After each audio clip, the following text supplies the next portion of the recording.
What's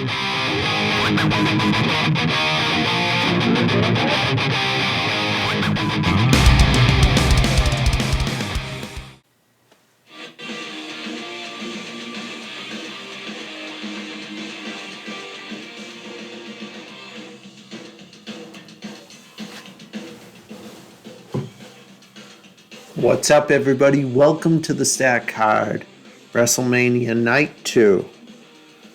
We're here to talk about everything that happened tonight, WrestleMania 39. We started off the show with a colossal match. We had Omos, who is 7'2". He's 1 foot taller than Brock Lesnar. He's over 400 pounds.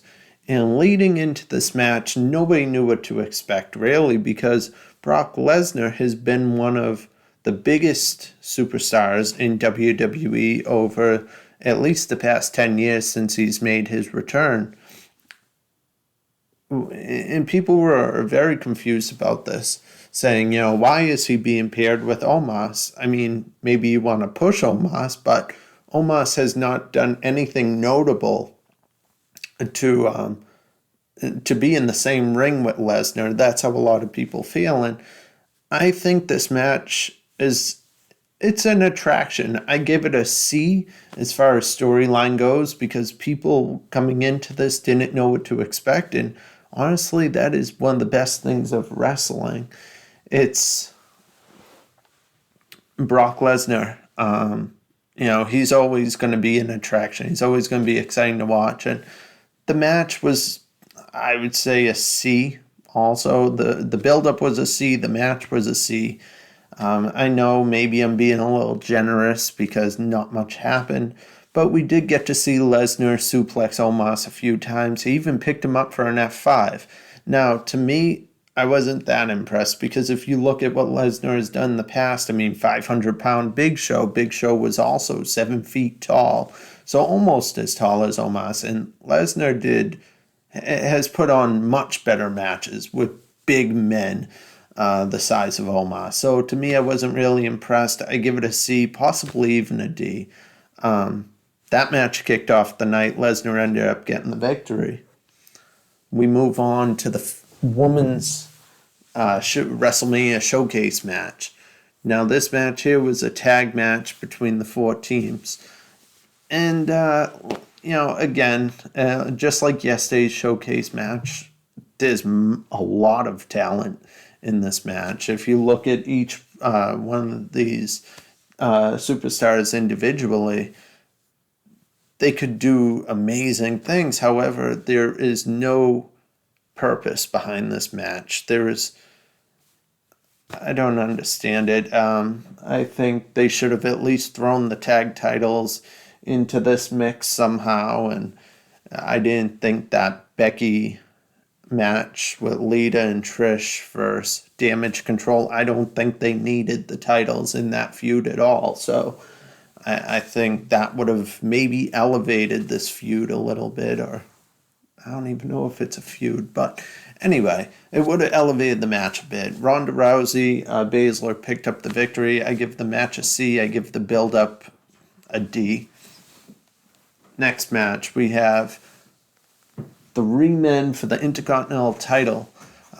Drew McIntyre, right over here, he was actually one of the groomsmen for Sheamus's wedding. So these guys have been friends for a very long time. They've had great feuds in the past together, and now they're back on the same page. But when it's for the title, it's winner take all. It's every man for himself, so you just got to put your best foot out there. Look at that. Sheamus doll here. Our expert analyst, Ben, got me that way back in the day. We actually had a Sheamus fan club, if any of you remember that. We went to TLC, I believe it was 2015 or 13. It was in Boston. And we held up a Sheamus fan club sign. We really got it going. We were tweeting out Sheamus's best moments. He ended up blocking us on Twitter. Anyway, Sheamus, I still rooted for you tonight. He would have became the Grand Slam champion, which means he would have held every title in current WWE right now. I was rooting for him to win. Gunther ended up winning. The build-up, I give a B. Sheamus and Gunther have had some amazing battles, like at Clash at the Castle. Drew McIntyre, also a very physical superstar. So I knew going into this that this would be an incredible match. The three delivered. I give the match an A minus, just not an A plus because I honestly can't really explain. It's very hard for me to give a match an A plus. I don't know if I'll ever give a match an A plus, or will I? Stay tuned for the main event: Roman Reigns versus Cody. Did he win? I don't know. Yeah, let's see. That's a couple matches down the road, but this match here delivered. I give it an A. Brutal, just smacking each other on the chest. Sheamus's chest looked like it had corned beef on it. Like it was just purple, and these men beat each other. I loved it. Next match, Asuka and Bianca Belair. I was actually really into this match a lot. Bianca Belair has the power. She must have incredibly strong legs to be able to lift Asuka from the ground and pick her up for a finishing move to end the match. I've been loving what Asuka is doing recently. I give the build-up a B. I think it's been one of the better build-ups of this card for night 2. I know not much has happened, but Asuka has really changed her persona, and I know it's kind of face versus face here, but I was really excited to see what these two could do in the ring together, and they delivered. I give the match a B as well. I think at the end, Asuka going for her mist there. Bianca ducked out of the way. It turned into an armbar. Asuka had Bianca in the armbar, and somehow Bianca got out, hit her finisher, and really cool match between these two. I'd love to see them keep competing for the title. I could watch them over and over. This match here, for me, other than the Undisputed Championship match, I would say this was the match I was looking forward to the most from the night. Edge taking on the demon Finn Balor, not just Finn Balor. And when Finn goes into this form, he becomes a little chaotic and actually almost unstoppable. We've seen a moment in this match where Edge hit Finn over the back with the chair and it didn't affect him at all. I think the only thing that maybe slowed down the pace of the match was when Edge threw the ladder towards Finn's face. Finn did a great job putting his hands up. He protected himself. I think some part of the ladder must have got to Finn's face, and it took at least a minute or so for medical personnel to check out Finn. Honestly, I'm not knocking it. I'm not saying it was a bad thing to do.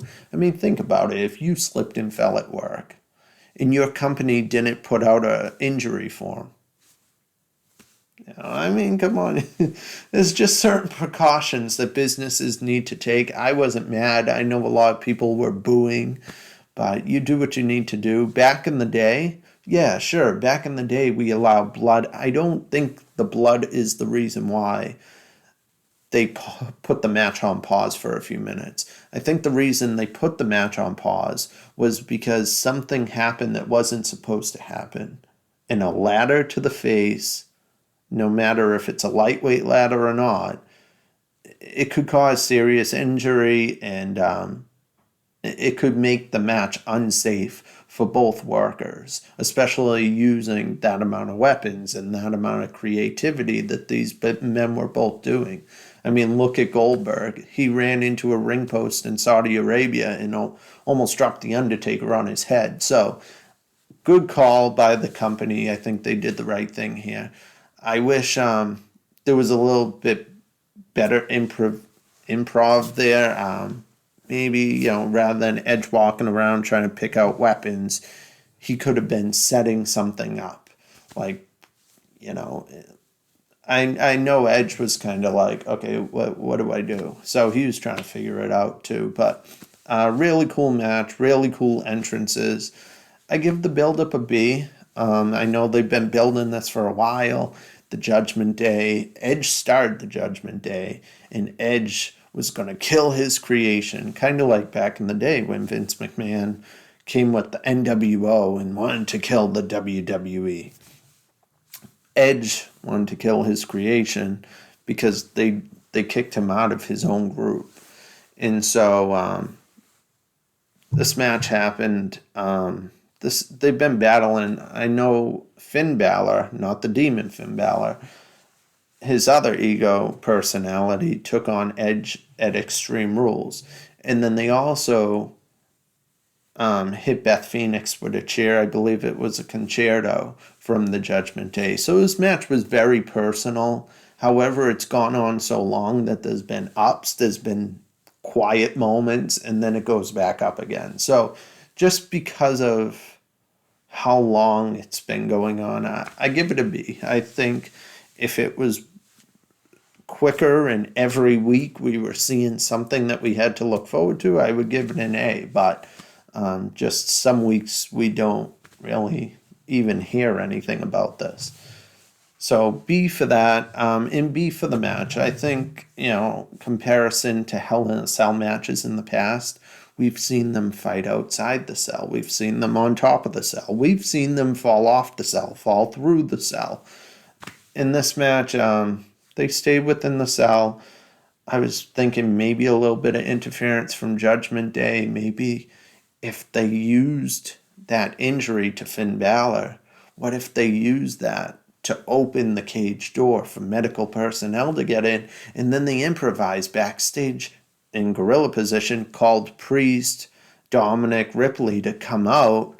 Oh, the cage door, the cell door's open, the cell's door is open, get in there and beat up Edge. That would have been a perfect moment to let Finn get his medical attention and to also add a little bit more to the match, and then maybe somebody could have came out and helped Edge. I know they were hinting at the Brood a bunch. The Brood, Jesus. Can't you tell, I just watched 4 hours of wrestling. So, there could have been more. So I give it a B. B for story, B for match. I know that was way past 2 minutes, but that's okay. I think we're doing good for time. We're only at 13 minutes at this point. Here we go. Main event. Cody Rhodes taking on our tribal chief that we all acknowledge, Roman Reigns. That's all I have to say. I put my finger up and yeah, that means I'm part of the Day One squad. I love what Roman's doing. I know I said yesterday that Sami Zayn has been my favorite this year. I think he's on fire. And a big part of that is also who he's playing off of. Sports entertainment is a dance. And, it takes two to tango, right? That's how the saying goes. Well, Sami Zayn's counterpart has been Roman Reigns through this whole thing, whether they're side by side, whether they're face to face in the ring. So Roman Reigns has done an incredible job the past 900 days holding on to these belts. And honestly, I didn't know if this was the right time for Cody to get his opportunity. I do believe he deserves it. I just didn't know if this was the right time. And for what it's worth, the promos leading up to this match, I mean, this match could have easily had a C or B minus for storytelling. But because of how well both men have done on the mic the past few weeks, and since, Cody winning the Rumble, and the way they were able to make Sami not getting that title match at WrestleMania not seem as detriment to the history there, I'm gonna go with a B plus. I think they did a great job of improvising the storyline, and also Cody living the family legacy. He has to win this match. He has to win the title. They really made the title seem significant, which is something that is very difficult. I've noticed, at least in the past decade of wrestling. Roman Reigns has made the title seem important again, and I remember when Brock was holding the title, Brock Lesnar, and a couple of the other guys over the past few years, and we just look at the titles as, does it really matter at this point who's holding it? But Roman put the title back on the map. Cody made this title seem like the most important thing other than his family. So great job to both men. Yeah, I give the build up a B plus. The match itself, I give an A. I don't even know where to begin. Crossroads. He hit two crossroads at the end. He would have won the match if it wasn't for Paul Heyman and then Solo Sikoa. And honestly, at one point, for the very first time in years, I thought Roman had a chance of losing this match. Tell me if I'm not alone here, but I was almost like, I was almost jumping through the TV because Roman, I mean, it really looked like he was going to lose. He took two finishers. Both the Usos got taken out by Owens and Zayn, so that was a perfect opportunity. And then always the wise man at ringside, Paul Heyman, always gets involved. And I didn't know. I felt like somebody would have helped Cody out, at least one person. Maybe they would have taken out Solo at the end. I know Zayn and Owens helped, but once them and the Usos were out of the way, I was expecting one person to just come out and help Cody. Maybe that could have built a feud between that person and Solo. I don't know, but Roman Reigns ended up winning the match. I give the match an A. I don't think anybody has come that close to beating Roman Reigns, but I am very happy that you're undisputed WWE Universal Champion is still Roman Reigns. I'm very happy about it, so congratulations to this man. I acknowledge the tribal chief. Anywho, that's all for WrestleMania 39. This is the Stack Card. I'm Matt, and as always, you know the deal. Bye-bye.